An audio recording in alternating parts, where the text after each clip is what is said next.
You are now listening to the Overflow Podcast at thisisoutcry.com.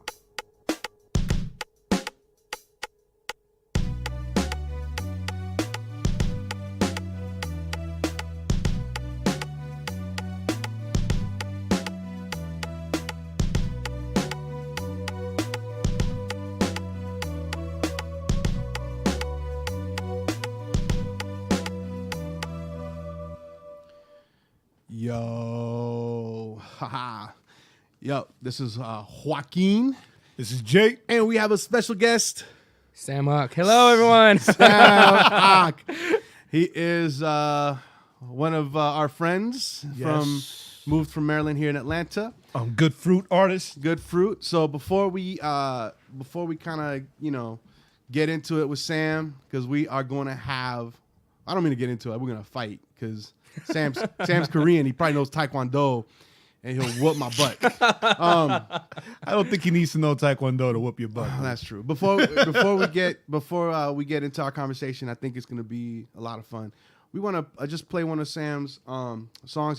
This is the song he requested. It's called Crown, off of his Gray album. Was that your first album? No, it's my third solo album release. Okay, Yeah. so this is Crown by Sam. Dope song. Don't you worry about a thing in any turn that life will bring.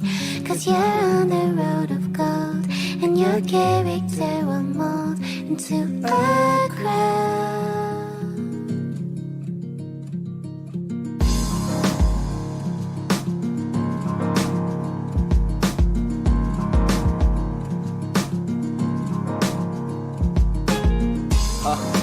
Used to being laughed at, petrified to pull my kimchi from my backpack. So I settled for mystery meat and flapjacks, wanting to fit in, I underachieved in math class. Adolescent insecurities, shiny placard on the interstate, nothing new. Man, I thought I drove past that at 22, but surely it followed me, I see it from my rear view. Man, I just wanted a simple life, never asked to touch lives or touch the mic. I was told that I was wielding a katana, so I had to quit holding it just as a butter knife, right? Complications, how much longer can I hold on? These character assassinations haven't prolonged. Tired of defending my vocation with a prologue. Can't take the heat, I wanna leave, I need just to cool off. Don't you worry about a thing in any time that life will bring. 'Cause you're on the road of gold, and your character will mold into a crown. I don't really know why I'm this way. I don't know why I am not okay. Paper thin, the state of all my parts. Fold and rip me up. Can you see my scars? It's taken me a long time to put them up. All the walls covering the true me, yup. So the me that is currently in front of you, a projection hidden from the true blue. But I wanna get better, so I'm trying to write down all my true letters.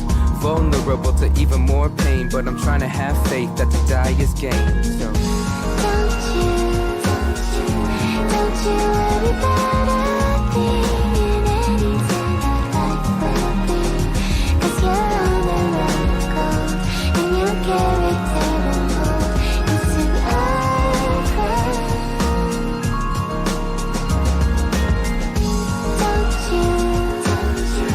Don't you worry about a thing in any time that life will bring.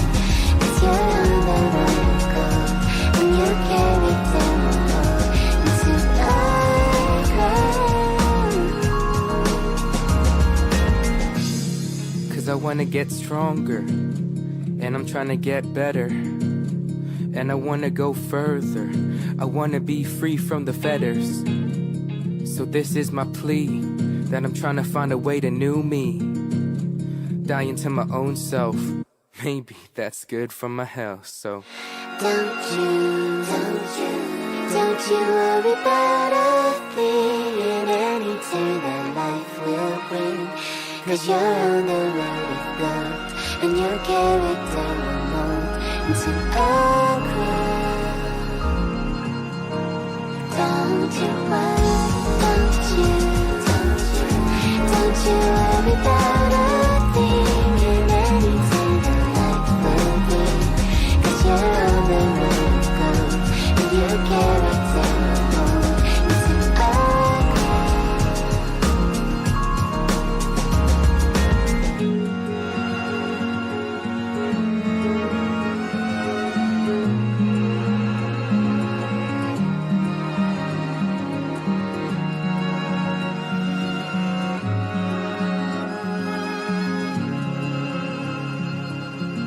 And we're back. Don't you, No, we're not. don't you No, worry man, we're back. about This a is thing in our boy anything Sam Ock. that Off 'Cause the you're album. on The the song is road called of gold, Crown. and your character will mold into Oh, it's a fine. We're good. And that's it. We're out. Peace. All right, that's it. We're done for the day. Bye, guys. Sweet. Thanks for listening.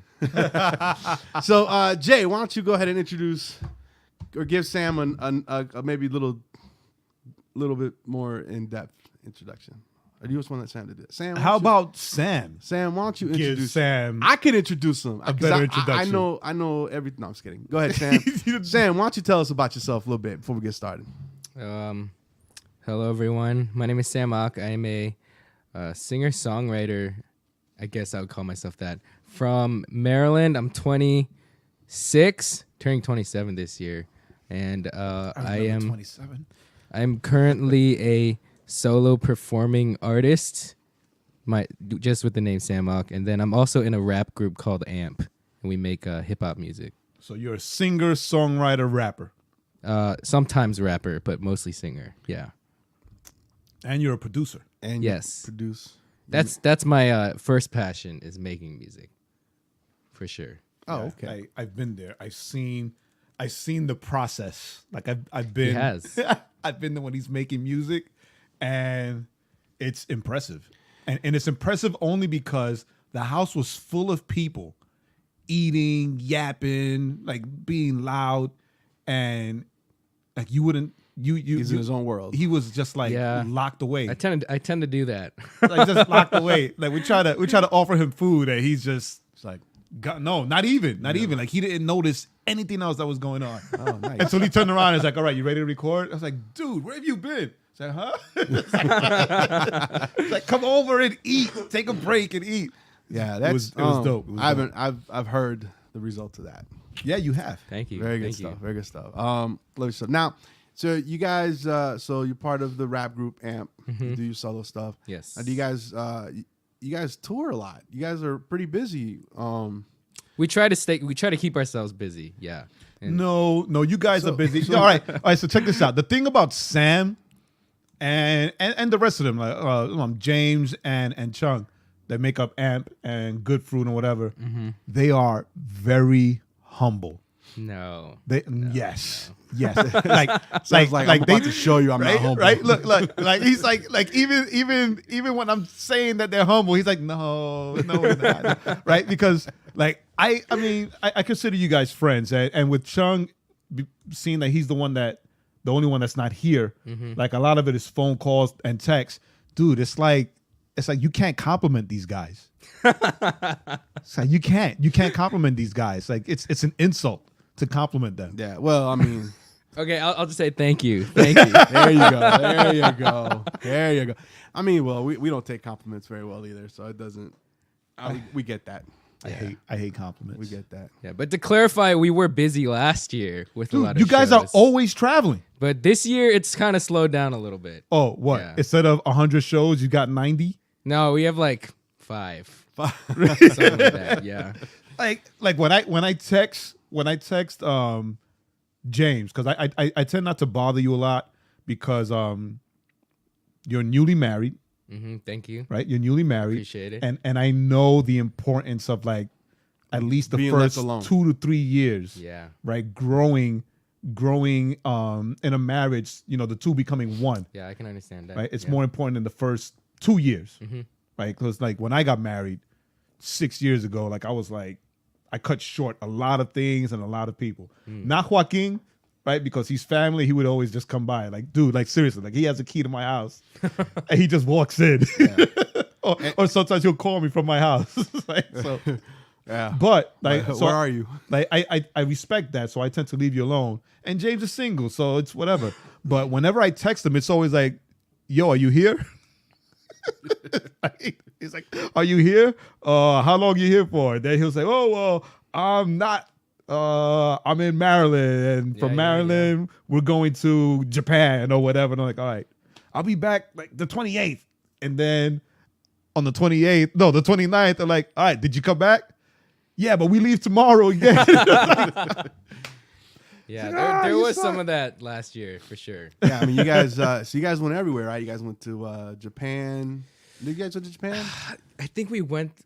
No, we didn't go to Japan last year, but we went to Korea, South Korea, and a few other places: Miami, San Diego, places on the West Coast, Australia. Yeah, that happened last year. Yeah, Yeah, Australia. yeah. That's awesome. I want to. You see, with you guys. and that's Make me your road pastor. I'll go with you guys. and we're gonna segue. I'm gonna use that as a segue. Right, do it. Right? Because you're here because because you're a friend, but you're here because you wrote an interesting. It's funny, right? You wrote an interesting open letter Yes. to the American Evangelical Church. I got to say it like that because that's the way he wrote it. Yes. Right? This is a letter to the American Evangelical Church, but also to the CHH community. I would include that in American evangelicism. Yes. Oh, you're going to put it all, you're going to So I would say CHH is kind of like it's like a byproduct of American evangelicals starting to create, but I wouldn't like say that actually, yeah, I would. I said a line about record labels in it, so I think I would say that. Yeah, that's why I separated them the way I did. Right, but anyway, you wrote this open letter, right, where you poured your heart out concerning certain things that you, I guess, you're observing, that you've observed, Yes. and have like they've affected you in a Right. in a kind of way. I have just some concerns and questions and a lot of things that I wonder about. Okay, so share some of that. Okay. stuff. Well, before you do that, before you share it, what has been the reaction that you've gotten On the letter. on the letter? Besides us inviting you to get on the podcast. I've been met with a lot of people who look like me. I'm Korean American. A lot of people from my old home church, which was a Korean American church or a Korean church, who thanked me for what I said because they felt like they resonated with a lot of the things that I was vocalizing, but they couldn't really pinpoint what they were feeling exactly on the inside. And why is that? I think I don't know what that was, but I think that's telling me to tell you an answer. I think that there is a certain disconnect between the culture which we grew up in and enjoyed being in America and these like deep longings that we wish we could see currently, in culture. Right. I think that's really what it is. Yeah, and I've also I got a few tweets from some of those CHH record labels saying, we hear you and we know that you're there and we're listening, and that was really cool to you see because and the thing is like that people do know who you are. Yes. Right? People do know who Good Fruit is. Yeah. They do know who you are as artists because when we went to a social club concert with James, right? And he wanted to meet Marty, and Marty being an old friend of mine, like I texted him, and we went like to the back room, to the whatever, the green room, whatever, so that they can meet. And Marty told him, dude, I know who you are. Like I know your music. That's I know cool. I know all you guys. And then he went and he pulled up a song of his. He's like, Tired. Yeah, so I Tired. can't remember what He's it was. But he's it like, the song Tired. I just listened to this the other I just day. listened to this yesterday. The song is hot, right? And like, Like That's I was awesome. right. Yeah, I had to hold James up because he almost collapsed. He almost like, faked it. he was hold it up, buddy, hold it up. But the thing is, right? You are absolutely right. When it comes to concerts, when it comes to CCM artists, right? When it comes to worship artists or whatever, and I'm one of those guys. There probably are Korean American artists that sing and are very talented or whatever, but you don't see them in the forefront. Right. Right? You guys don't have a lot of people to look up to. Yeah. Right? Even though you listen to the same music, Right. It's the same God, it's the same kingdom, right? And I can relate to that because if there are Spanish people, then they're doing Spanish music only. So is that how it works? Maybe within the Korean community, church community, is it if you can sing, do they kind of encourage you to stay within the Korean culture? The culture of the Korean community, or are they, because you guys have crossed over to Yes. the Trying to cross over. Yeah. Well, you have to an extent. I mean, and as we get into the whole more trying to, or how we can expand that, but you have crossed over to an extent into the CHH, into maybe even some of the CCM, because your style would probably fit that a little bit. Yeah. So you guys are like, whoa, these guys are like dope and they're doing it, but you don't really see a whole lot of. Even when I was in the Korean church, I would see they would have the artists and they would have the things for the Korean stuff like the Spanish people do. Yeah. So I'm wondering, because I know in the Spanish church, they don't, generally speaking, I'm gonna be very general, it's not necessarily encouraged to really step out of that Spanish bubble. So is the Korean church, do they behave the same way? Is that I think from my own experience being in the Korean church, it is definitely insular in the fact that their culture is their world, pretty much. So, like Koreans in general, just care about Korean things, and so their lives are surrounded in Korean media, and so there's this first generation and second generation. First generation being the generation that moved from the mother country to and immigrated into America or whatever country, and then the second generation is the generation that's born in the States, and so you guys are bicultural. Yeah, so I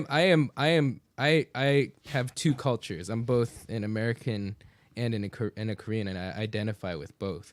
But our older generation only really identifies themselves as Koreans, and so because of that, as much as the youth might encourage each other, it's very hard. Like the youth might encourage each other, like, yeah, dude, you should do like America's Got Talent or American Idol, or you should try to get on these stages. Right. That's something that you rarely hear from the first generation or the older generation. Yeah, like our parents, pretty much. Yeah. It's funny. You're saying all that, and it's very similar. To Spanish culture. Yeah. Like, it's very, very similar. Because even in promoting and working with artists, I've tried to get Spanish artists that sing in English or speak English to cross over, and they just won't do it. Like they won't do it. It's not that they don't, but they won't. They're comfortable in the bubble. So with your open letter, right? Your open letter, you spoke a lot about the other side, like the American churches and the American, I guess, record labels and things like that, not being, I guess, welcoming or open to Korean American artists, right? Where's your heart? Where's your heart on that? Well, first, I want to say that if I write another open letter, it would be to the Asian American church, because a lot of my self-reflection while writing this letter was realizing that the support base for Asian American Christian creatives, period, is very lacking. And it's because Asian churches themselves, one, I think they have a hard time accepting that it's okay for their children to do arts, and that's because they grew up in such a hard like immigration story life, Right. working a blue collar job every day just so that you can eat. And so it's like, what, you want to make music now? No, I didn't come to this country for that. And so they kind of grow up in that, but also in the fact that it's really hard for Asians to kind of unite together for certain causes, especially if it's a creative cause, just because it's not really pragmatic, it's not practical, it doesn't actuate change instantly. It's kind of like an intangible object or something intangible that can't really be grasped. And so I think those twofold reasons is the reason why Asian American Christian creatives don't really get as much support as they need from the Asian American church. So I think that is kind of a base, but I think the other half of that is that I think it's the same thing as for me when I discovered hip hop music. No one asked me to look into hip hop music.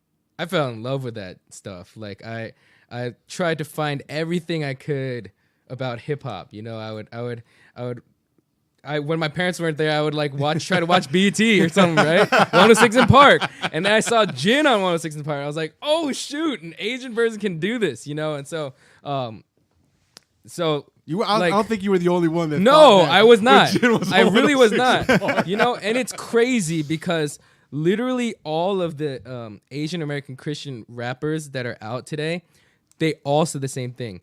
The reason why I rap is because I saw Jin do it on 106 in Park, Wow. And so, all of this to say, like for any individual, when there's something of interest, you don't have to ask them to kind of dive into it or seek to unpack it, Correct. And Agreed. I my big question is, Asians have been in this country for a long time, and we are at a point where we're creating, maybe not to the best we are able to create to yet, but I think we're at a point where we're piquing interest. And so I'm asking the church, the church is supposed to be an organism that considers the, people that are in the margins, Yes. And they should be interested and invested in those people. And so what I would like to see is more interest in the people that are in the margins, and more of an effort to cultivate those people, because one thing that I feel as an Asian American Christian creative is that I am a risk, in terms of business or whatever. I think it's true. I don't think I would bring in the same numbers as someone else, but I think that I could be invested into to get to that place. I think that there are people like me who look like me who have more talent than me that, if people really believed in them and kind of invested into them, that they could become something really great. And so I guess my question, the big overall question that I'm asking with this letter is are Asian American creatives being considered? And if not, then why not? Okay. Yeah. So I have a question for your why not? Could it be because of what you stated earlier, that the Asian Christian, the Asian American Christian people and artists and churches, because they're so insular that no one really knows? That there are artists and there are creators that are out there doing a lot of these things? Because as far as I know, I mean, Joaquin, I don't even know how he found you guys, but he did years ago. Amazing. Right? He did years ago, he found you guys. And that was the first that I ever heard of you guys. Yeah. Right? But apparently, after speaking to Chung, you guys have been out for years. Yeah. Right? But mainly in Korean churches and doing things in Korean festivals. Yeah. There's this whole separate K-pop thing going on. I'm not saying that you guys are K-pop, because you guys definitely aren't. But still, that opened us up to realizing that there's this whole other world Right. doing all these things and all this stuff going on that we didn't know about, but possibly it could possibly be because you guys are so insulated. Yeah. Right. And then the other thing is that if you do come into like this CCN market or the American market, right, are you afraid of being changed? Yeah. Right? Because I've got an issue, and I'm gonna throw this out there. I've got an issue when a Latino becomes an artist and he's on the radio and he's on CCM, whatever, and they change their names to be more Americanized. Right. Right, like there's a guy on the radio who's known as Johnny Diaz, and I get upset every time I hear them say his name Diaz because his name is Diaz, Right. and it's not that hard to pronounce. No, it's not. Diaz, Yeah. right?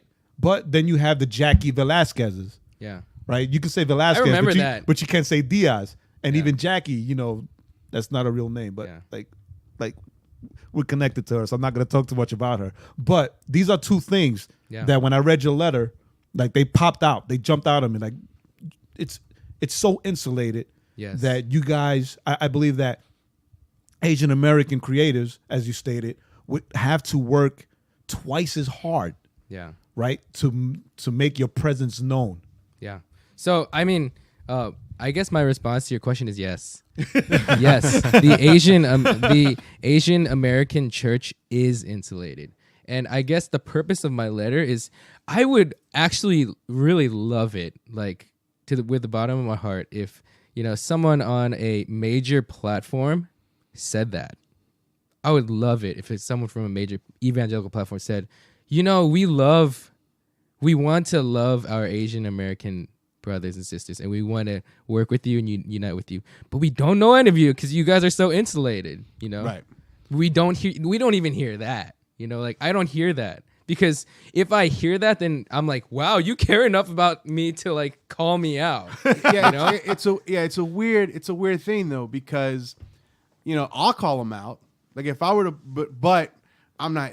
It's like a weird thing. Like I'm not Right. Asian, so it's like, well, who are you to call us out? Right, I can see that. So I can see that as it's well. like this weird catch-22 situation where it's like, me and Jay will call it out because we call out the Spanish church all the time because Jay understands it more than I do because I grew up in the white American evangelical Right. church, so I understand them. Yeah. But having worked with Koreans, I understand how the Asian churches are. They're not open. They're not receptive. I mean, I was blown away when they asked me to work with their youth. Because, here's a single white guy that just started showing. And the reason I started going I to didn't Korea. believe you when you told me you were. The reason I started going to passed that Korean Asian. church was because I was planning on going to Korea to teach. So I wanted to kind of get a little bit of the culture, Right. so that when I went, I'd have an idea, and then things didn't work out. And I enjoyed it, so I would visit. And then the pastor one day, like hardcore Korean pastor, he's like, "Can you work with the kids?" And I was like, "Okay, sure." Yeah. Yeah. So- So I'm convicted because I think with this, it makes me want to like open that floor for discussion for Asian Americans themselves to be like, for me to ask like, hey, are we being too insular? Right. And I think that it's not just, I don't think it should be my job to do that, but I would what I would love to see again is like, again on some major evangelical platform, if an Asian pastor, well respected in that community, because there are some. So they say like if a Francis Chan, right, I'm going to mention him because he's like the most famous Asian pastor that I know. right. I think Someone the like only one. that. I think he's the only one. pastor I think he's the only one I know. Yeah. But like if a Francis Chan were to get up at like a big white American conference, like a Catalyst or an Orange conference or whatever, and like say something like that, Yeah. right? Yes. That would move you to do what? I think if it was a conference that is acknowledged by, or a platform that it's acknowledged by the current Asian American church, which there are many of, like, I don't want to like call anything out like by name, but there are some major But how will we know? major platforms in the Reformed camp. Right? That's Which, the thing. Like, how would we know? If you don't mention them, then how would we know? All right, sure. Like at somewhere like the Gospel Coalition, which I know for sure, Like, I have so many friends who are Korean American who attend the Gospel Coalition because they love the teaching, and I love the teaching so much there, you know? Right. But what I would love to see is for a pastor of one of those kinds of churches that, you know, with people who look like me to be like, hey, guys, you know, at this major conference, you know, we got to stop being so insular with each other. You know, I would love to see that. Yeah, I would too, because I mean, I've done. All right, I'm in my single days, and I would do like outreach events and whatever, and it was always with a lot of hip hop, a lot of, you know, for the youth. And I remember walking into like a Korean church, right? Just because I wanted to connect, right? And I saw like their youth group outside, and they were breakdancing. So I wanted to talk to the youth pastor. The youth pastor came out and he spoke to me, right? And he told me about the two churches thing, right? The church for the first generation. Right, we're like a church in a church. Right? Yeah. So then I invited him over to dinner. We had dinner about doing an event together. And then when the day of the event, like, he didn't show up. Wow. Like, him and none of his youth showed up. Like, none of them. And when, like, I was mad, right? Because I was like pushing it and promoting it, because it would be like the first time, well, here in Atlanta, out there in Gwinnett, that something like that would have been done. Right. That And crazy. And Been apparently he got shut down, and he was too embarrassed to let me know. Wow. Right. So Yeah. there's that. So then how much? So so because I think I grew up with Christian hip hop. Yeah. Like, that was, I mean, from way back from when I was like 13, 14 years old, and I've seen Christian hip hop grow to where it is today, good or bad. Yeah. One of the things that with Christian hip hop that happened a lot was that you had these kids that wanted to do hip hop, but even like the black church or the Spanish church didn't accept it. But they would step out, and they just wouldn't do it in the church. They would try to find other places or find people that would allow them to do it. Yeah. How, so as far as the Asian community thing, because I the way Asians are set up with kind of the hierarchy with respecting your elders, and because I know when I was in Texas, and I was at a Korean church, and I was involved in kind of their young adult ministry, because it was like a second service for them in English. And I remember talking with them when I would talk to them about like, what are you studying? And a lot of them were studying the same thing. And I was like, man, a lot of you guys want to be like this, whatever engineer it was. And I'm like, why? Well, that's what my parents want, or that's, that's why I'm studying that. Yeah. So how then would, how do you break that idea of, we're gonna do this creative thing, even within the community, but I mean, at some point you're gonna have to disobey a little bit, I think, because if not, then you're never gonna break out. For sure. So what would you say to an Asian kid that's like, oh man, I want to do what Sam does, but how do I do that? But I still have this hierarchy that I'm still under, that I grew up under, or that informs my life. Yeah. That is a great question. And I think that, so I kind of want to take it first to like the perfect scenario, like the scenario that I think could cause real change within the Asian American church is if there were multiple successful Asian Americans that exploded in like Christian music and just normal, pop music, and also pastors that became like super duper famous, and not just, pastors that like Asian pastors that are pastors of multicultural churches, but like Asian pastors that are pastors of Asian churches that all made it on to like the top of these like platforms to say to the Asian church, hey, let's unite. Because this is the Asian mentality. Asian people are collectivists. Like that is the psyche of most Asian people, is that when they are acting on behalf of their community. Right. And so because of that, and Asian people are very trusting of social construct in one sense, meaning like if that person made it to the top of that social construct, we made it, and everybody should listen to what they're saying because they made it. Gotcha. Respect what they're saying because they made it to the top. They're making a lot of money. They're doing a lot of things, like they know what they're talking about. So all of us, we don't really have a reason to not doubt what they're saying. So they love to trust their leaders like with their entire life, which is why the Asian church has a lot of drama, is because they place so much burden of perfection and responsibility and teaching on the leaders. Wow. And so that's kind of the system that we're working with, right? And so the thing is, the other mentality is that you should not burden anyone with your problems. So because of that, you don't really do anything together. Everybody just is supposed to work the same amount of hard.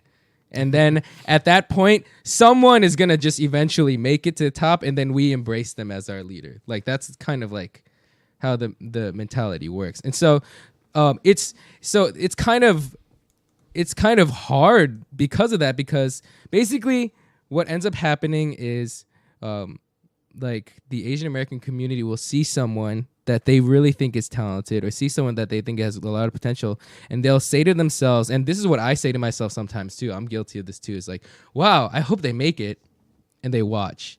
Or wow, I hope they make it, and then I'm just gonna do my own thing. Right. So they're not active in even helping push that person. Right. But if they saw someone like their head pastor being featured on some major Christian website or Christian broadcast saying, our churches need to unite, They will listen. Yes. They'll be like, he's right.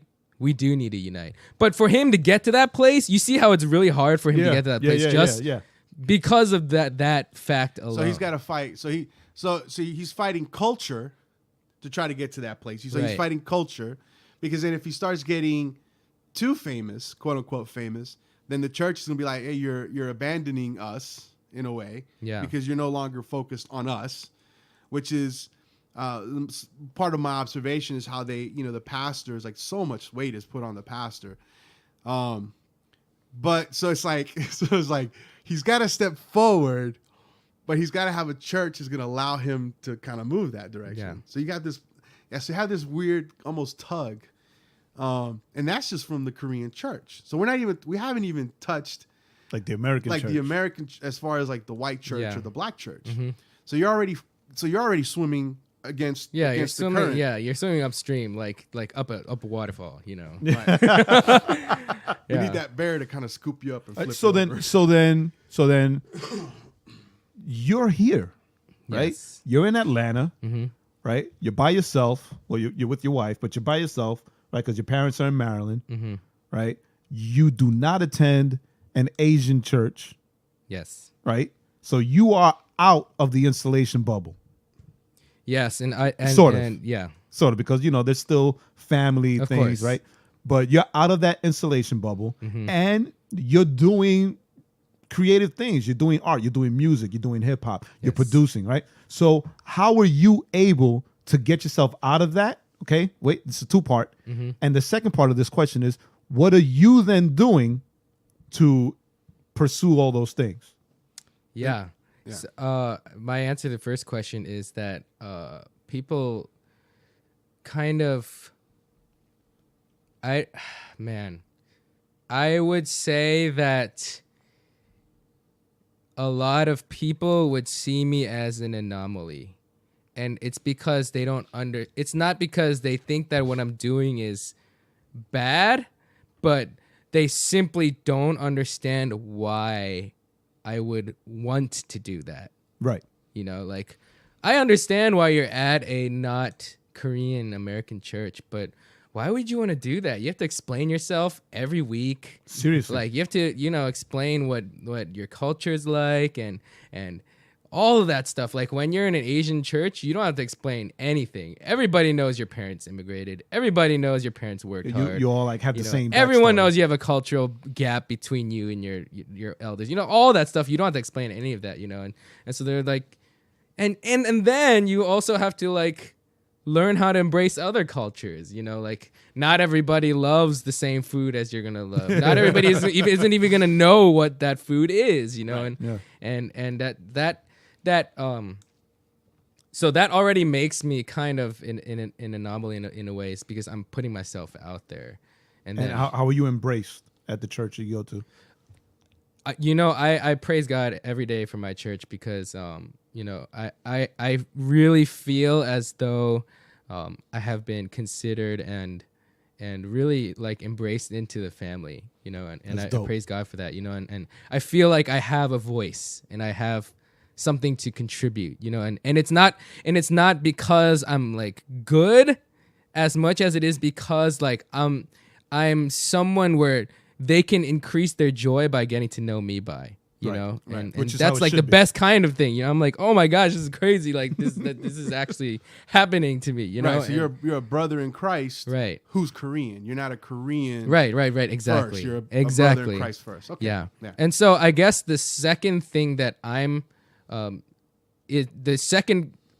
second question you asked me is also a great challenge for me, because in writing this letter and in, being at this church, I'm realizing that there's a lot of stuff in my heart that I'm having to start weeding out in terms of like, man, I didn't realize these blind spots, like for instance, that the Asian church is insular. Like that's something that I didn't really realize until I'm outside of it. I'm like, oh my gosh, we're so insular, like that kind of thing, like, Right. And so, it is challenging me in a lot of ways. And some of those ways are like, for me, it never really was about like not collaborating with non-Asian artists, because a lot of the artists that I do collaborate with, they're Asian. But it's just literally because of the fact that they happen to be Asian and I really vibe with what they make. But your record label, Yes. you've got Asian artists, promise. Yes. Yeah. Right?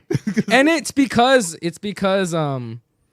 we vibe with his music. It's really not because of a race thing, but it's like he makes that kind of like alternative hip hop music. Yeah, he does. That kind of he's dope. sound, and our label kind of embodies the sound of like making trying to take hip hop and pop and fusing those elements in ways that are interesting and musically intricate. We like to do that kind of stuff, and so his stuff like kind of falls right into that. Yeah. So in bringing in the whole label thing, right?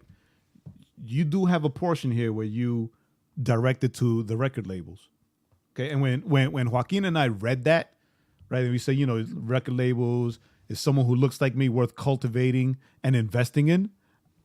The one question that popped in our minds is, what do you guys need? Right? What do you need a label for? Right? Yeah. Because I mean, I being in that world, I would say maybe for distribution, maybe, right? Because you guys have your own label. Good Fruit is a record label, but you guys are always so busy, right? I see you guys tour the world more than I see like a lot of these Christian artists that are even mid-level artists, right? Or even like the big time artists, even like the big time, like I said, like a Jesus Culture, right? As far as I've been following Jesus Culture, I think that maybe 2 years ago, like they broke out of the United States, right? They went to Brazil, they went to England, things like that. But you guys are everywhere all the time. And as far as hip hop, Christian hip hop, with the exception of maybe Lecrae, and I'm not even sure if he's left the United States, but you guys are all over the world, Right. right? In my thoughts, like it would be better if one of these guys connected with you on a tour out in like Korea, Japan, China, whatever, so that you guys can help opened doors for them Right. outside of the United Yeah, States. So that was when you mentioned my reaction to the label thing was, who cares? And I say it in this sense because I think me and Jay were talking. I think there's maybe 2 labels within CHH that one, are, but sure. we'll say maybe 2 that are doing anything really significant, Impacting, right? Maybe 2. All right. Now, Now with the technology the way it is, And the fact that nowadays you don't even need a label. My first thought was, Chance the Rapper won a Grammy, and he didn't release anything. He only released stuff on SoundCloud. Yeah. And he won, and now he actually turned down a deal not too long ago because he was like, "Man, I'm doing fun on my own. I don't won a need Grammy you. off sound just by SoundCloud. I don't need you."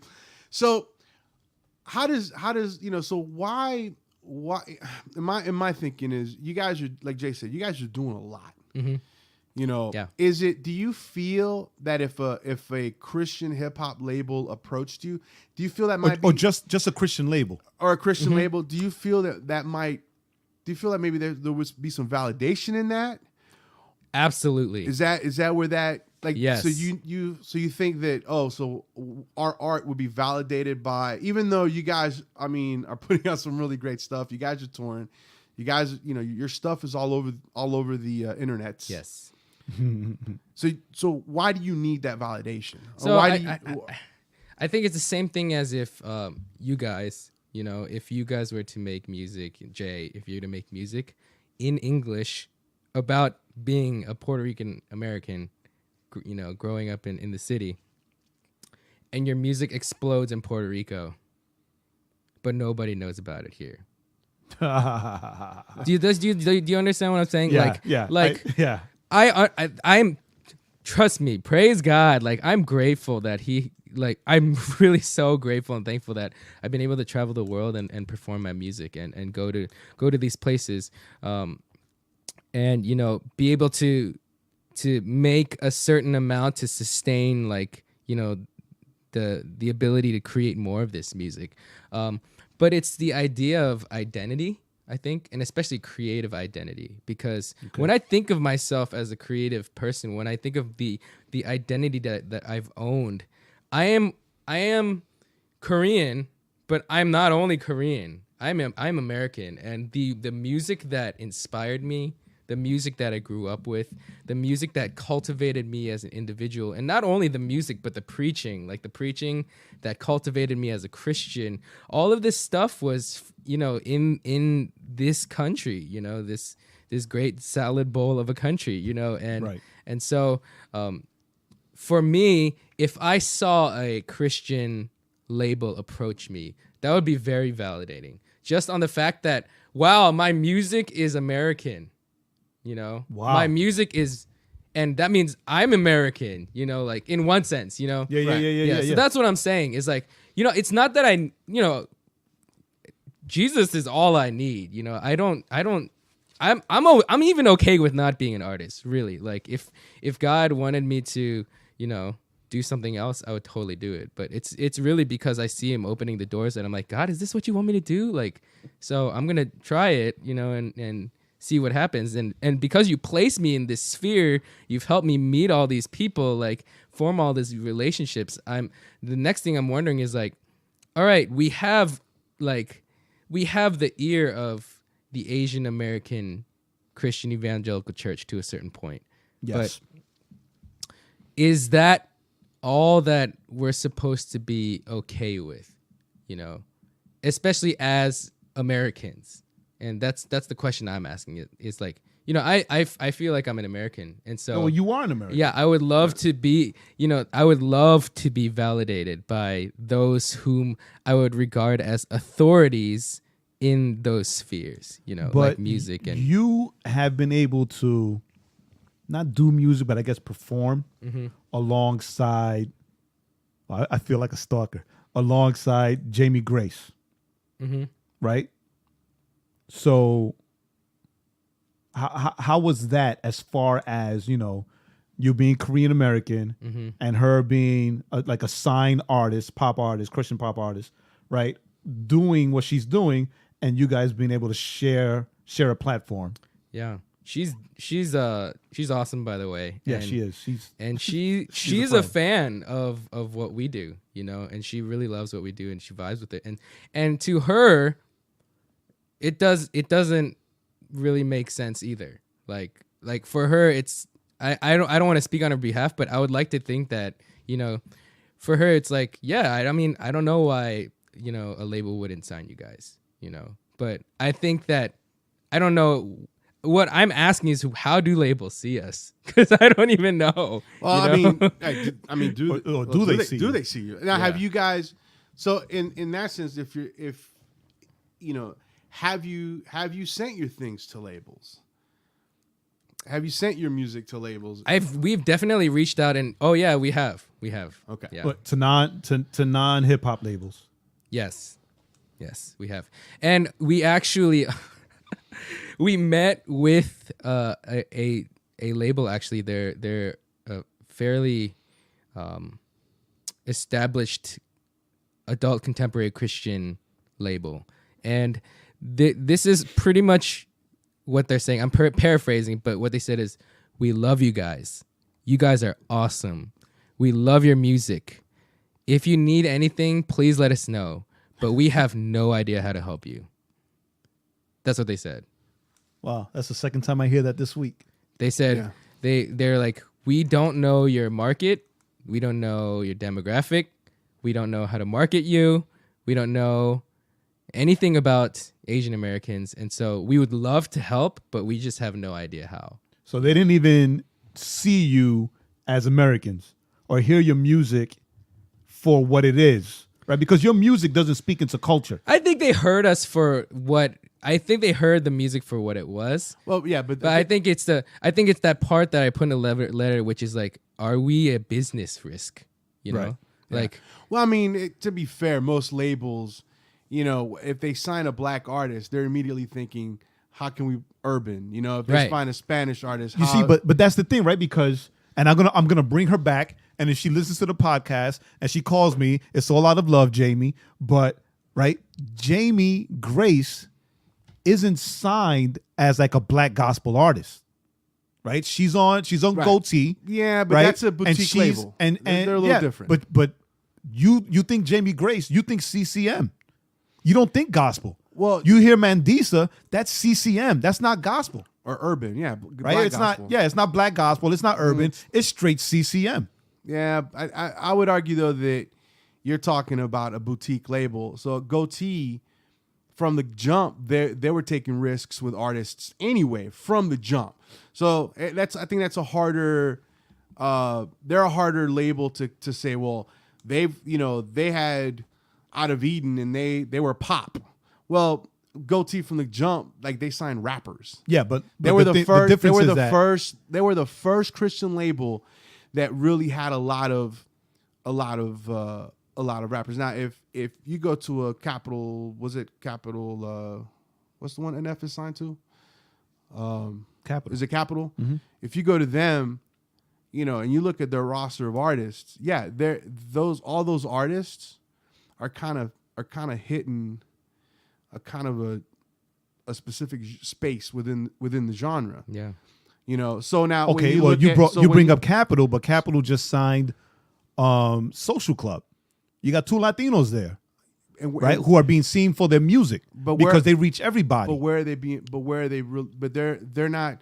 You're not going to see them on CCM radio. You're going to see them on urban radio. This is what and that's why I So brought what up I'm saying Jamie is Grace, that- because Jamie Grace is on CCM. What I'm saying with them is that why not see them for their music? Because I'm pretty sure they saw them and it was Asians. What are we going to do with Asians? Right. We don't know anything about Because- Asian culture or because Asian whatever. That's what I'm saying. Instead of just Generally- seeing them for their music. That's what I'm saying. Generally speaking, most labels are going to look at you and they're going to say, where can I pigeonhole you? That's why a lot of people are like, we don't want to sign to a label because if they sign me as a Latino, they're immediately thinking like, you know, Social Club, they were doing rap stuff for so long that when Capital came calling, Capital was looking at him as, oh, these guys are rappers, so we're gonna push them as rappers because that's what they are. Didn't matter that they were, you know, because they had already cultivated this huge fan base. Okay, so then I So bring they were up probably, you know, no offense, they might have had might have been a little more well known than Sam is. No offense, but then I'll bring up Blanca, who came out of Group One Crew. Right, and she was known as the singer from Group One Crew. Of the hip hop, the hip hop group. They're still known as a hip hop group, Group One Crew, right? There's one guy left. No, there's only one guy in Group One Crew now, but I'm still So it really is Group One Crew. and now she's out there as a CCM artist. Yes, Also Latina. but it's because she was a singer in Group One Crew. If she had come out as a single artist, as it was what these guys are doing, they probably would have tried to push her into the Latin space. Yeah. So I guess So that's the struggle. Is they see them and they say, we don't know what to do with Asians because we don't understand Asian church. And he's like, Right. we don't, and I get that. You want to be seen as an artist, not Right. as an So. the I guess Asian artist. I guess Asian if I singer. could if I could phrase my answer to the question like why do we need a label like in the first place? I'll answer that with a scenario. If I could get my music to Christian executives, you know, and the people that are at like, you know, quote unquote gatekeepers of the evangelical world, you know, like the big celebrity pastors, if I could get my music in front of them and for them to hear it and then be like, all right, that was all right. I'm fine. I'm really fine, you know? But what gripes me is that right now my situation, and this is a true story, like people like me speaking English, speaking Korean, growing up in Korean culture but born in the States, have a talent for art, people like me have gone to Korea to become artists there because they can be successful there. And they have become successful there. And because they've become successful there, then people finally are like, you guys have numbers. Let's take a look at you now. And my I guess what I'm asking is the kingdom economy the same as this world? Is Christian economics and business the same as this world? yes. Yes. And that's the struggle because, unless you're, I don't even know how to phrase this on thing, but I think when you're looking at Christian labels, right, across the board, Right. ultimately they got to move numbers. Right. So I guess I'm actually okay with that. Christian businesses doing that. But then my next question is, are churches like that with things such as church events? Okay, and that's a whole other topic. And that's right, So, because let's go that way. So Go ahead. I would think my experience, right? So I've experienced Spanish church. I love how you point at me with that. Because he's a Spanish guy. Like I'm gonna point at him. I've experienced Asian, Korean church, white church, as I'm pointing at myself. As yourself, Because I'm a Puerto Rican. The other Puerto Rican. The other Puerto Rican, because that's what I grew up in. Okay, that's true. What it is, ultimately, is that they just don't know. So like we were talking earlier. So like we were talking earlier. I wouldn't go as far as saying they don't that. know. Because listen, we said that when we brought Jae to that Spanish church, he would never have gotten access to it unless the Spanish guy that they knew and they trusted got them in there. If we were singers and we wanted to go to a Korean church, Sam would be our guy. We'd be like, hey, Sam, can you help us get open for you guys next time you're at this church, right? Because if we went, because we've seen it, they wouldn't. But that's the thing. I wouldn't say so much that they don't know, as far as it's all the same. It's all the same. It's all very insulated. Spanish churches tend to do things with Spanish people, Spanish artists. Black churches, black people, black artists. Right? It's all very insulated. It's all very racist. right? Because they tend to do I and keep don't- it on themselves. I wouldn't call and it racist. I'll call it racist. You won't. I will. No, I will, it's- because I've been a part of a lot of churches where things get shot down because the people aren't Spanish. And I've told you this. I've been told this is a Spanish church. Right, I would right. call- So I wouldn't call it. I would just call it. Nah. I would go that far. Right. At least with the Spanish call it that. churches. You see how we differ. But the thing is this, right? Because yes, we did bring Jahan and they were there and everything was cool, right? But you're right. You're right. Like if they would have tried to do that on their own, they probably wouldn't have made it. But the thing is, when Sam talks about the economy of things, right? A lot of churches, and you know this, we've done events with and for churches where they would when I was an artist and like when Angel was an artist, oh yeah, you guys come in and you make money off your CDs that you sell because we're gonna spend our entire budget on Funky, right? Because he was like a bigger known artist and he had a name for himself and things like that, right? So it's the same thing. Even in churches, it's the same thing. But and this is when I go. Why wouldn't they spend money on the bigger artists? This is when I come to the. That's where my money's going. This is when I come to the same conclusion, right? I feel that the music should speak for itself, right? The music should speak for itself, and we know, right, as being not only friends but also fans, right? Like a guy like Sam, like I would try to get him to like do worship in any big or small event, right? Any big or small conference. Thank you, I appreciate not, that. Not just right, and it's not to exploit because that's in the end like some people will probably do that. Oh well, he's Asian. Let's bring him because he's Asian. Then we get Asians to start coming to our church. It's not to exploit. That's why I would do it. No. like the race or the culture, right? But it's because of the talent, because of what God has placed in him. No, I get that, but you're going back to the ideas like, the economy is different from business and then church. Well, some churches is the same. It's the same. But for some churches, it's the same. But some churches, though, it's just I think it's more of a they don't know, and they don't have the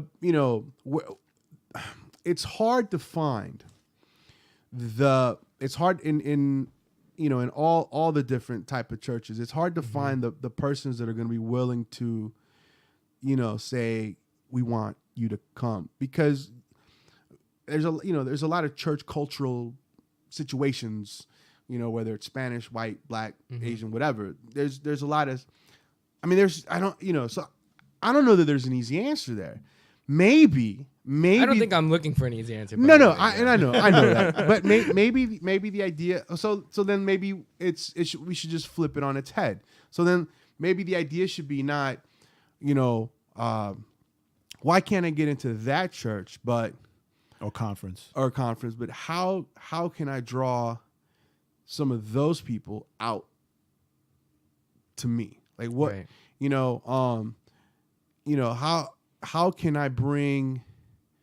How can I bring these people to what I'm doing here so that then I can cultivate that Right. so that I can get into There. into there.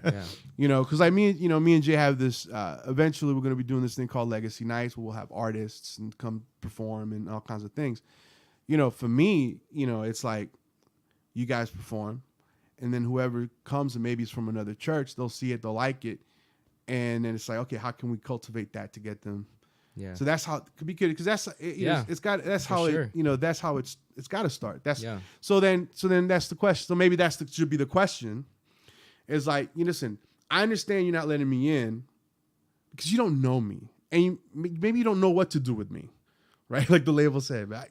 Okay, so I understand that. So we understand that they don't know what to do with us. Spanish churches don't know what to do with me because I walk in, they speak to me in English. They think I'm just a regular white guy that just walked off the street. Even after he speaks to them in Even Spanish. after I speak to them in Spanish. So it's even hilarious. within my own people, I'm like, not my own people. So then what can we do then? So maybe flipping that on its head and saying, well then what can Amp do or what can Good Fruit do or what can Right. Sam do? And I think that's what we've been doing, we're trying to do, and what we're gonna do, which is trying to carve our own lane And I want to preface this letter period by saying, like, it's not that I see like the answer being in what I'm asking, for, which is like, major labels look at us, or like, evangelicism acknowledge us. It's more like, these are questions that I see while I'm trying to do my own thing. Like, we're trying to do our own thing. We're trying to create our own lanes and platforms and stuff like that. But the real fact of the matter is, it's difficult for people to believe in your platform when it is foreign to them, and then someone who is familiar to them doesn't even know you're exist. And if they do know you exist, like, they're like, well, they're cool, but I don't know how to help them, kind of thing. You know, so it's just it's a very difficult situation in general, because it's like we are creating our own lane, and I think that we're going to continue to do that no matter what. I'm going to continue doing that no matter what, because that's who I am. Like, I'm not going to stop making music about who I am, because that's who God made me to be. And so that's always going to happen. So my question then is this, because I know you guys are doing your own thing, and you're carving your own space and your own lane.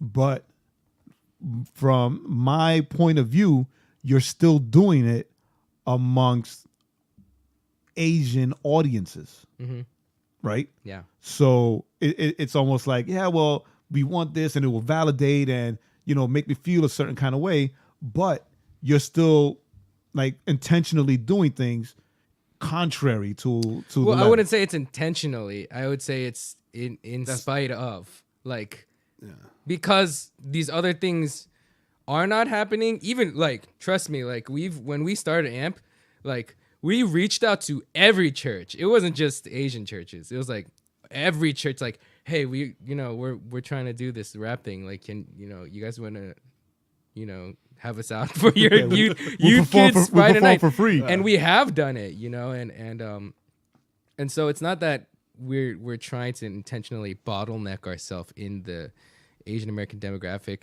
We will start there just because that's what we Those are the doors have, that are opening, and that's what we know, But we're really not trying to, like, just. And I can see that'll work. Hold on, I can see that'll work because, I remember when I first started, it was only Spanish churches, right? It was only Spanish churches, and then when we had Club ATL, then like a lot of like black churches started inviting us. And then I would invite Angel. It's like they would open the doors. Say, wait, I have artists that come with me, and I would bring all Hispanic artists, right? And it would be like 6 black rappers, and then I bring like 10. And then it'd be like 4 or 5 of us Latinos there, right? I mean, that'll work. Go ahead, Joaquin. So have you guys gone to Flavor Fest? We have. We've been to Flavor Fest. How was that experience? Honestly, it's really encouraging, and I think for us, it's kind of our. It really helps us when we go to those things regularly, and we really try to, You went to Flavor Fest, and you also went to how long ago was it? Legacy Discipleship, Flavor Fest right? and Legacy, yeah. And so I would say that, that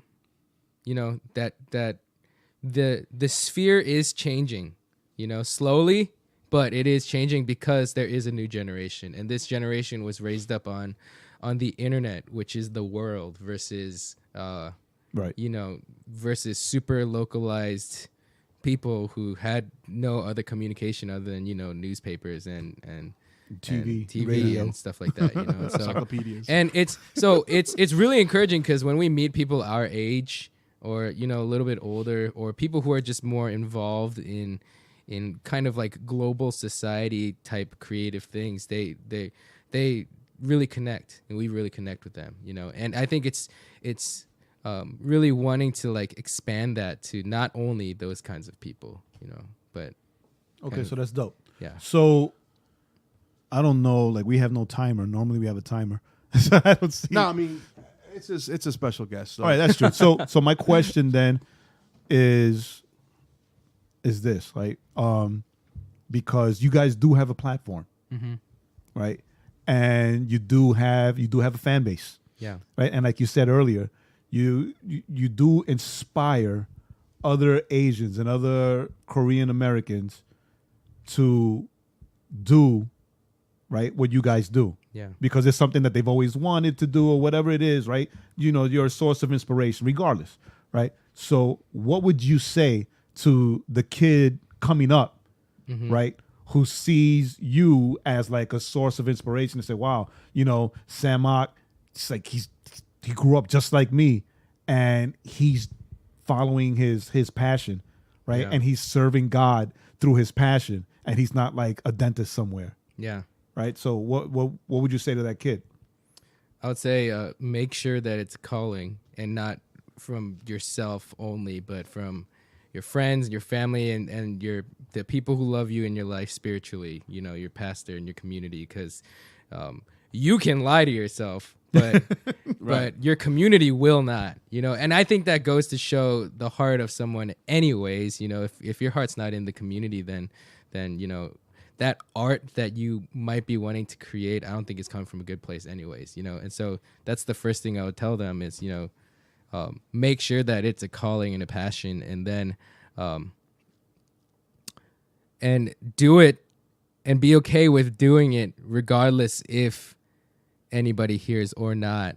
But it will be discouraging and you will be discouraged, but to keep going, because that's where I am, you know.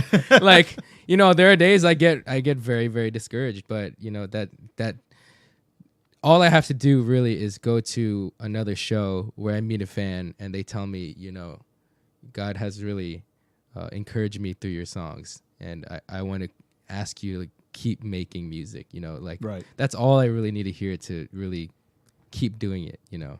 And I'm at the point now where, you know, I'm really okay if this just becomes a hobby or something, you know, like that I do on the side. I'm really okay with that. Yeah, because you put out, like, you could put out an album in a weekend. Yeah. Right? Yeah. I love making music. Like this dude, Especially an unplugged album. That would be awesome. no, but I'm saying, like, this dude who'll go and like he'll put like some announcement of like a song title or whatever, and then like the following weekend he's got like a 6-song EP. Yeah, that he I just, love making that he music. just Like worked on. that's something that I'll do, you know, and my, you know, I'm okay with that. Right. My question with this letter and the statement I'm trying to make is like, do I have to be put into that? You know, can I be something more than that? I'm okay with never being that. Right. I'm really okay with that. That's why I put, you know, we're willing to preach the gospel, die and be forgotten, because, you know, that's the call of any man of God. Right. Is, you know, that's what we're called to in Christ. And so I would like to think I'm okay with that, you know, but the second side of the question is, you know, are there some of us that are called to something, you know, greater? And is the church currently and maybe CHH currently or Christian music currently, like, do they have blind spots that if they removed and tackled could multiply all of our joy at the end of the day? Yeah, yeah, you know, yeah, they do have the blind spots. You know, listen, it took hip hop, Christian hip hop, about 20 years to be 25 years to be where it's at now. So there's a lot of guys that there's a lot of artists that I listen to that are, you can't even find them on the internet. I mean, the other day I was looking for a group and I couldn't find them anywhere on the internet. Just That's crazy, right? Just forgotten. Well, Right? you know, From guys that when I was like 15 that I listened to, right? That's right when the internet was coming out. like brand new, and there was no Super such new. thing as YouTube or But- whatever, and the song was like 20 megs.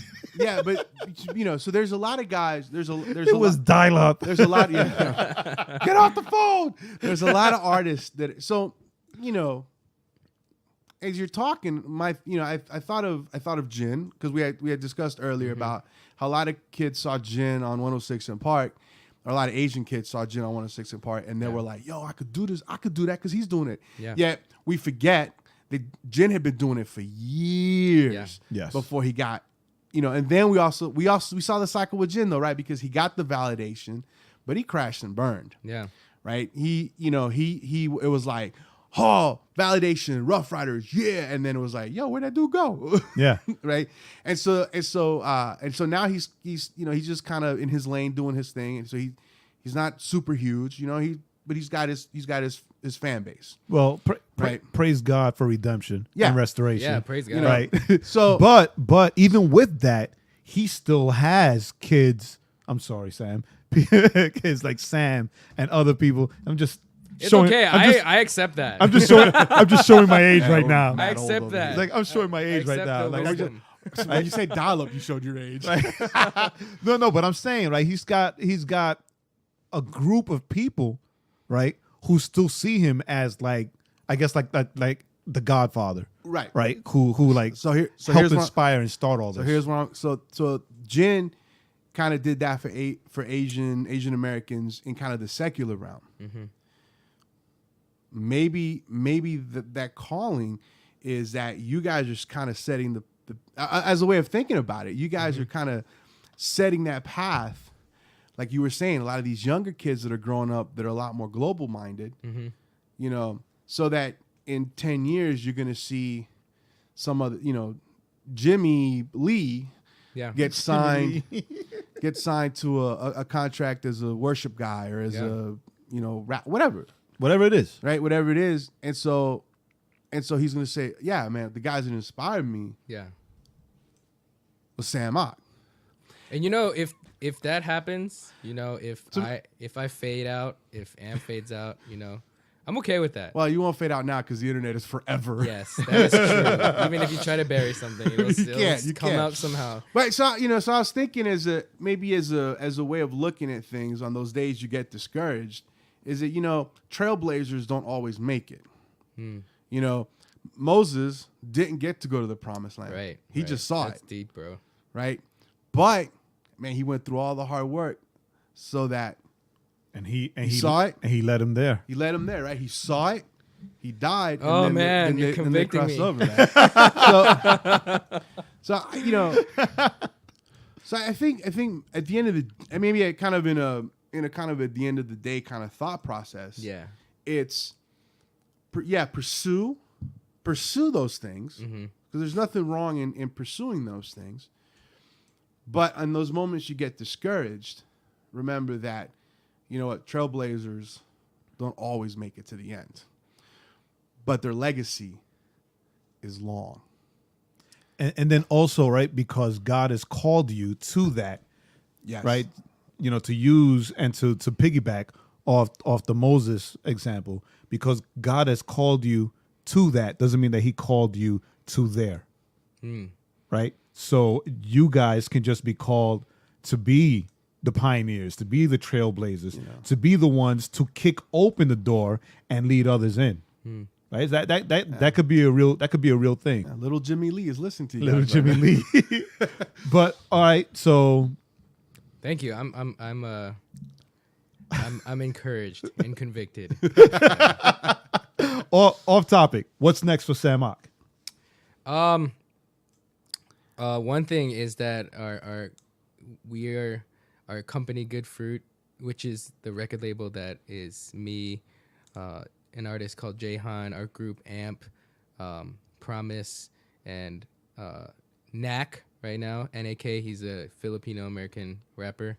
We're gonna. That's the video game kid. Yes. Yeah. Okay.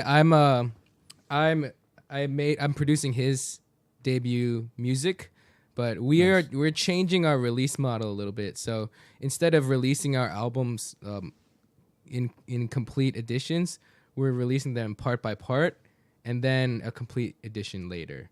Wow, Yeah. that sounds very familiar. Yeah. Right, Joaquin? Yeah, I mean that's really we're adjusting to the market because the market is changing. But No, we I say that because maybe like every 7 or 8 years ago, we've been telling a friend of ours to do that. Anybody that tells me like, oh, I want to like put out music, I'm always like, well, look, release X amount of songs first, and then release the next. it's why those are wise words. But, And no but one I'm ever telling you, listens to like me. it's been I'm gonna like say that for 10 years. It's been like 10 years, right? It's been like 10 years. We're telling people, you know, all right, that's dope. That's dope. Do that. Do yourself a favor. Release like maybe 3 or 4 songs, like an EP. Yeah. Then release like maybe remixes or features, Yeah. and then another 3, and then at the end put them all together as a full album.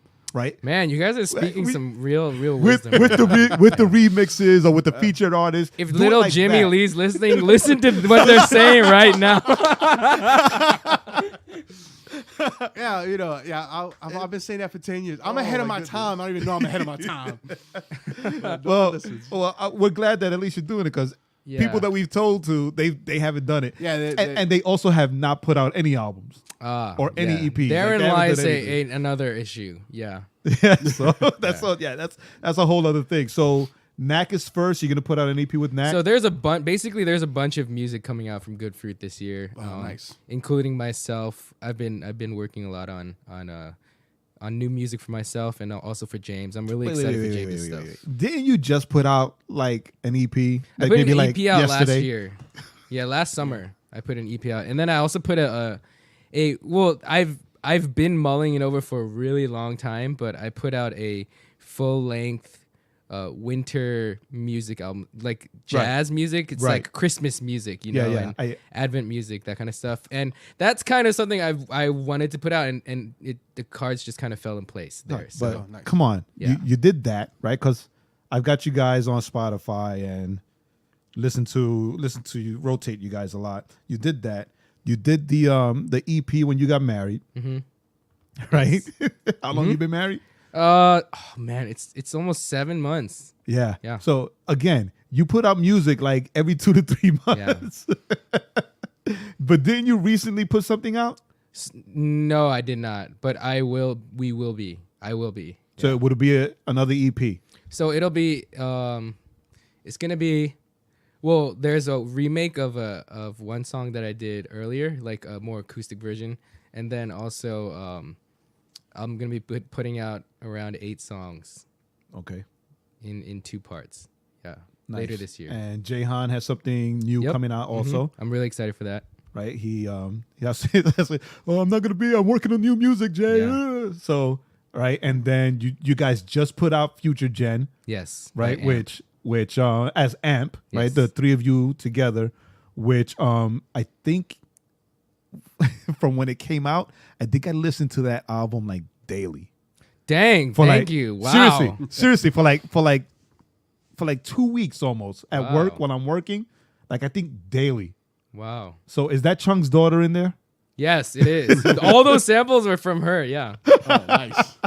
Right. I listened to that album. I swear to you, like 2 weeks daily, and We played one of the songs. we played on one the of the songs podcast, as a yeah. feature. When it first came out, That's awesome. All Hail the King. Yeah, the first. Right. that song And so dope. dude, this is the one thing that I love about AMP, right? What I love about AMP is that AMP is made up of 3 solo artists, Yeah. right? Because each of you do your projects, well, they're 3 solo artists, but when you guys come together as AMP, you still have your solo sound Right. like fused together, because a lot of people, they get together in a group and then they all sound the same, Yeah. right? And it gets boring. Like, I'm not even gonna lie, I won't mention any there. I won't blow anybody up, but it gets boring because their sounds just fuse. But the 3 of you get together as AMP and you still have like your singing and your soulfulness, and Jahan with his funny his funny way of rhyming, Lightheartedness. right? Yes. And then Chung coming in hard. Yeah. Chung, the Korean guy who I swear was a Korean when I first heard him. We had this whole conversation about that. It's like, dude, you don't sound like whatever. But you guys come together, but you still have your own individual sounds, and you guys and you can tell that there's a deep relationship between the 3 of you guys as Wow. friends and as brothers. Yeah. Thank you. Because you Yeah. respect each other's sound. Nobody's trying to Yeah. sound like anybody else or trying to Yes. change anything, and it's dope. Yes. Thank And you it's so dope. much. And then Thank we you. also love the fact that it's hip hop, but it's still like worship.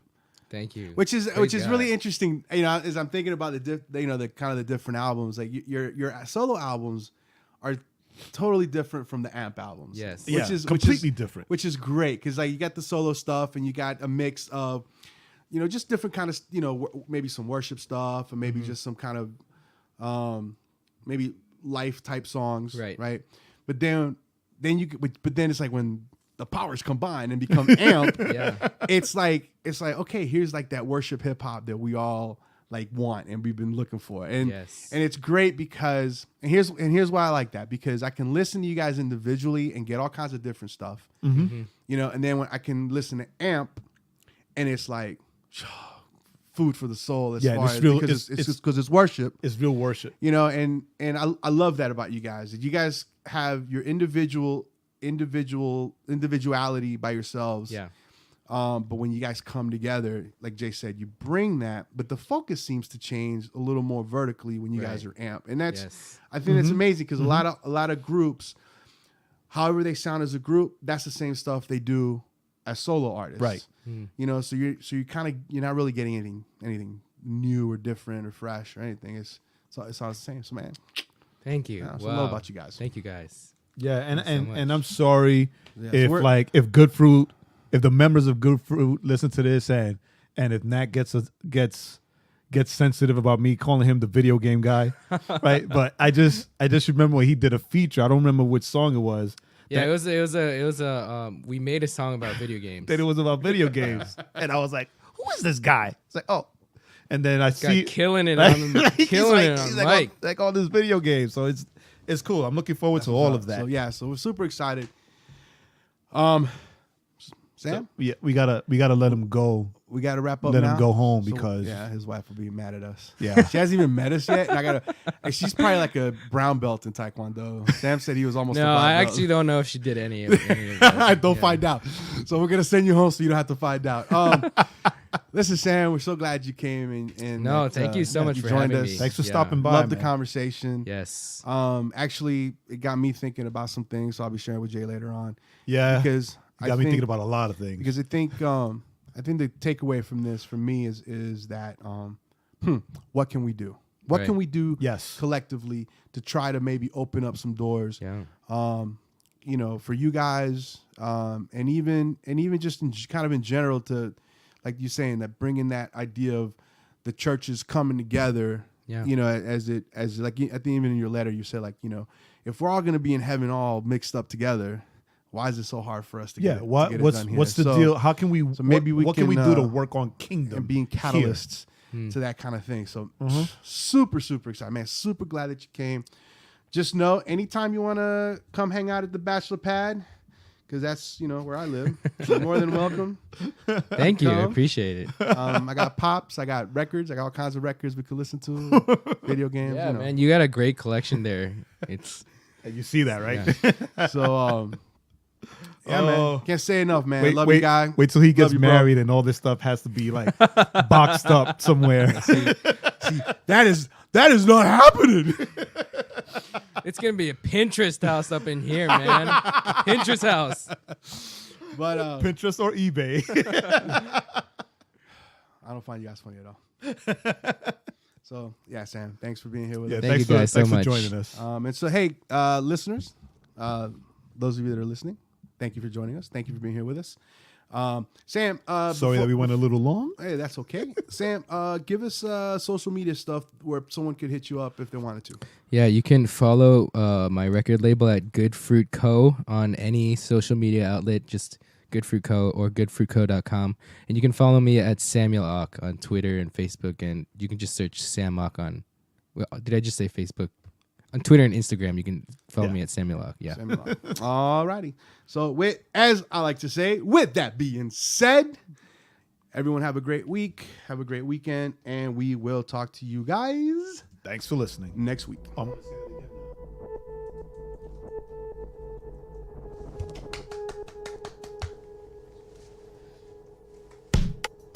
Thanks for listening. Remember to head on over to thisisoutcry.com for more content. And don't forget to subscribe to the podcast on iTunes, Wow, thanks Google for having Play, me, guys. SoundCloud, or Stitcher. That's a good conversation. I need